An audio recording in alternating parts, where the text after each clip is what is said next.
Welcome to Legacy of Leaders. I'm your host today, Dan Edelman of Heritage Capital Group. Thank you for joining us on Legacy of Leaders. We talk with business people in the Jacksonville community who have built their businesses and are giving back to the community. And today we have Sean Mullholland of Mulholland Investigations. Sean, thank you for joining us today. Thank you for the invitation. Appreciate you being here. And I know you've done investigations of people, businesses, both on an individual basis, computer business criteria for many, many years here in the Jacksonville community, and have dealt with all kinds of different kinds of people. That's true. And I know you came out of New York as a police officer, as I understand it. So different people than Jacksonville people, I'm sure. Yes. But you, in the course of that, have probably experienced a lot of leaders and leaders who had done things correct and leaders who had done things incorrectly. And, to our viewers today who are young and up and coming leaders, what have you taken away from that you would recommend to them to be thinking about as a future leader? Certainly one of the things that's very important in leadership is integrity.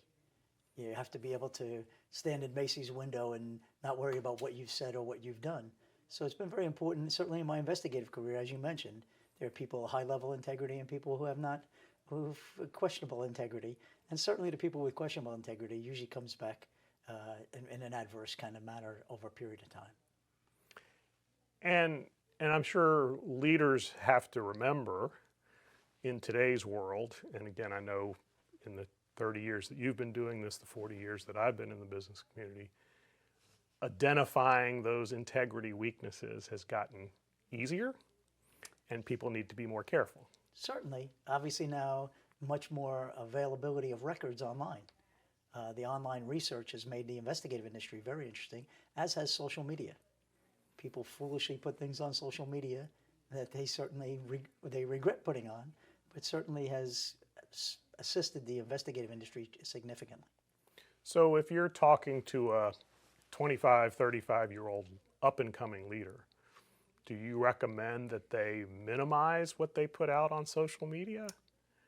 Or how do they protect themselves because things can get distorted? Certainly what you post certainly has different intention. When you talk to somebody, certainly you have an opportunity to say, well, that's not really what I meant. And that isn't afforded to you when you post something in an email or online. But obviously today's leaders have to recognize that LinkedIn and even Facebook and some of the other social media sites are very important for building your brand. You are who Google says you are, unfortunately. So the ability, a lot of people shop online for services, certainly for different kind of purchases, and we find ourselves having to have a website that's pertinent and certainly presence on some social media, but it's very cautious. Caution is the word. And what they say is to take a deep breath before you hit send is a good advice for young leaders. And the other thing too is what you send to some people. Like people say to me, what's online about me? And I said, well, this is online, that's online. How do I take it down? Well, it's very difficult to take down.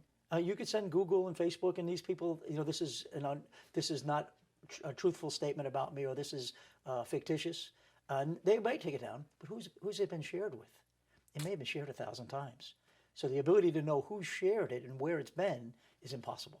So that's the thing that I tell people, man, I'd like to take that down. And there's some very sad stories about people putting things up about people that aren't true, and especially in political campaigns. Right. You've seen that occur on a lot of occasions. So caution is important, and certainly recognizing that what you put up there is never going to be able to come down. And as a leader in the community, has giving back to the community been important to you growing your business? Yeah. Getting out in some of the neighborhoods and mentoring kids, most rewarding thing I've ever done is coach young inner city kids in basketball and took them to places they've never been. Some of these young boys have never been to the beach. Imagine growing in Jacksonville and never been to the beach, 12, 15 miles away.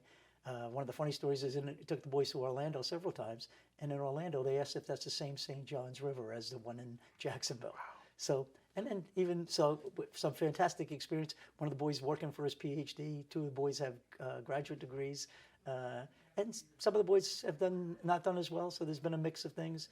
But that's the one thing that's been most rewarding for me. And certainly a lot of years in Rotary, and Rotary's mission is service above self. So we've been involved in a lot of projects in Rotary.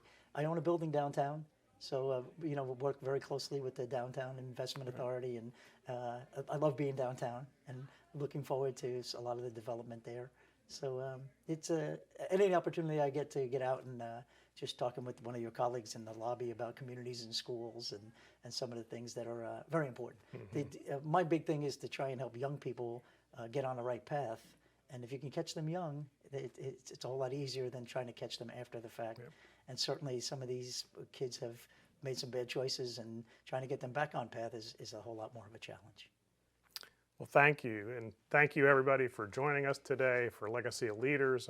I'm your host, Dan Edelman with Heritage Capital, Sean Mullholland of Mulholland Investigation. And I think, remember, what you put out there is very hard to take down. And Thanks, it's good to remember. Thank you very much. Thank you.